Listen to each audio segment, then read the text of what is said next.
வாங்க. காரைக்குடியிலேருந்து கார்த்திகா. அன்னைக்கு செட்டிநாட்டு பாரம்பரிய சமையல் என்ன பார்க்க போகிறோம் அப்படின்னா, மாதுளம்பழம் ஜூஸ் எப்படி ரெடி பண்ணுறது அப்படின்னு பார்க்க போகிறோம். எல்லாருமே ரெடி பண்ணி சாப்பிட்ருப்பீங்க. இன்றைக்கி பசங்களுக்குலாம் லீவு, வீட்டில் மாதுளம்பழம் இருந்துச்சு. எல்லாத்தையும் நறுக்கி கொடுத்து விதையெல்லாம் எடுக்க சொல்லியாச்சு. ஃபுல்லாக எடுத்து வச்சுருக்காங்க. இது வரைக்கும் நம்ம சேனலை சப்ஸ்கிரைப் பண்ணிக்கலைன்னா சப்ஸ்கிரைப் பண்ணிக்கோங்க. பக்கத்தில் இருக்கிற பெல் ஐக்கானே கிளிக் பண்ணிக்கோங்க. அப்போ தான் நம்ம போடுற வீடியோ உடனே கிடைக்கும். வாங்க இப்போ மாதுளம்பழம் ஜூஸ் எப்படி ரெடி பண்ணுறதுன்னு பார்க்கலாம். பழத்தை நறுக்கிட்டு பசங்கக்கிட்ட கொடுத்தாச்சு. பாதியை எடுத்தாங்க, பாதியை வச்சுட்டே இருந்தாங்க. எப்படி எடுக்கிறது அப்படின்னு. இதுதான் வந்து காபுல் மாதுளை. இந்த மாதுளை சாப்பிட்டீங்க அப்படின்னா ரத்தத்தோட அளவு இன்க்ரீஸ் ஆகும் அப்படின்னு சொல்லுவாங்க. ஆப்ரேஷன் பண்ணியிருக்கிறவங்க, குழந்த பிறந்திருக்கிறவங்க, பிளட்டு கம்மியாக இருக்கிறவங்க, அந்த மாதிரி உள்ளவங்களுக்கு இந்த காபுல் மாதுளை தான் சாப்பிட சொல்லுவாங்க. உள்ளே வந்து அந்த சீட்ஸ் வந்து பார்த்திங்கன்னா ரொம்பவே ரெட் கலராக இருக்கும். அதோட பால் நம்ம அரைச்ச பிறகும் பார்த்திங்கன்னா நல்ல ரெட்டாக இருக்கும். சரி பசங்கக்கிட்ட கொடுத்துட்டு எடுங்கடா அப்படின்னு சொல்லிட்டு விட்டாச்சு. ஏன்னா அவங்களுக்கு ஏதாவது ஒரு ஒர்க்கு கொடுக்கணும் இல்லையா, அதனால் அப்படியே ஃப்ளவர்ஸ் எல்லாம் அப்படியே எடுப்போன்ட்டு ஒரு வீடியோ. எல்லாமே எங்கள் வீட்டில் இருக்கிற பூக்கள் தான்.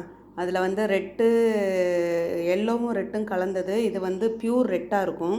ஒரு எல்லோ தனியாக 3 சீட்ஸ் அதில் போட்டிருந்தேன். ஆனால் முளைச்சது வந்து பார்த்திங்கன்னா ரெட்டும் எல்லோவும் கலந்ததும் இந்த ரெட் கலர் தனி செடியும் தான் முளைச்சிச்சு.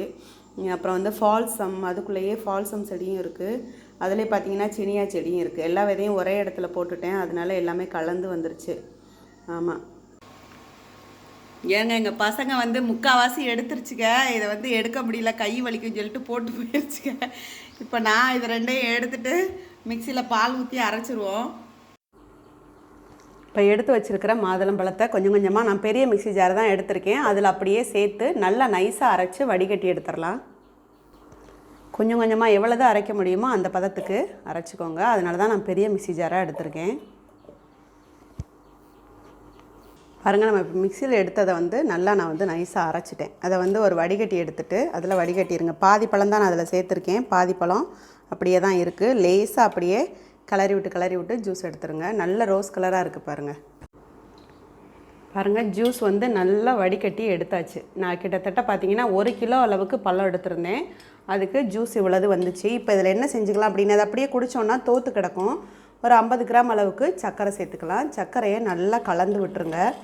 சர்க்கரை சேர்த்ததுமே பார்த்திங்கன்னா பால் ஒரு 1/2 லிட்டர் பால் நான் கெட்டி பாலாக தண்ணி விடாமல் காய்ச்சி வச்சுருக்கேன். அதை அப்படியே சேர்த்துடலாம். பார்த்திங்கன்னா கலரே மாறிடுச்சு பாருங்கள். குடிக்கிறதுக்கு ரொம்ப டேஸ்ட்டாக இருக்கும், ரொம்ப ஹெல்த்தியும் கூட. தண்ணி விடாமல் காய்ச்சணும். பால் தண்ணி விடாமல் காய்ச்சி ஆற வச்சு தான் இதில் சேர்க்கணும். நல்லா சர்க்கரையை கிளறி விட்டுறலாம். பாருங்கள், சர்க்கரை நல்லா கலந்து விட்டாச்சு. பால் சேர்த்தோன்னா நல்லா தின்னாக வந்துடும். நமக்கு அந்த ஜூஸ் வந்து பார்த்திங்கன்னா ரொம்பவே திட்டமாக வந்துடும். இப்போ நம்ம குழந்தைகளுக்கு அப்படியே ஊற்றி கொடுக்கலாம். ஃப்ரிட்ஜில் வைக்கிறதுனாலும் வச்சுட்டு ஸ்டோர் பண்ணிவிட்டு பாட்டிலில் ஊற்றி வச்சு பசங்களுக்கு கொடுக்கலாம். இல்லை அப்படின்னா அப்படியே கூட நம்ம சாப்பிட்டுக்கலாம். பாருங்கள், நான் அப்படியே கிளாஸுக்கு மாற்றிட்டு சாப்பிட கொடுத்துர்லாம். ஜூஸ் ரொம்ப சூப்பராக ரெடி ஆயிடுச்சு. இது போல் நீங்களும் ட்ரை பண்ணி பாருங்கள். மாதுளம்பழம் ஜூஸ் கடையில் தான் குடிக்கணும்னு இல்லை, வீட்லேயும் ரொம்ப சூப்பராகவே நம்ம ஹெல்த்தியாக ரெடி பண்ணிடலாம். அதை விட ஹெல்த்தியாக நம்ம ரெடி பண்ண முடியும். நீங்களும் ட்ரை பண்ணிவிட்டு எனக்கு கமெண்ட் பண்ணுங்கள், லைக் பண்ணுங்கள், சப்ஸ்கிரைப் பண்ணுங்கள், வீடியோவை ஷேர் பண்ணுங்கள். தேங்க்யூ.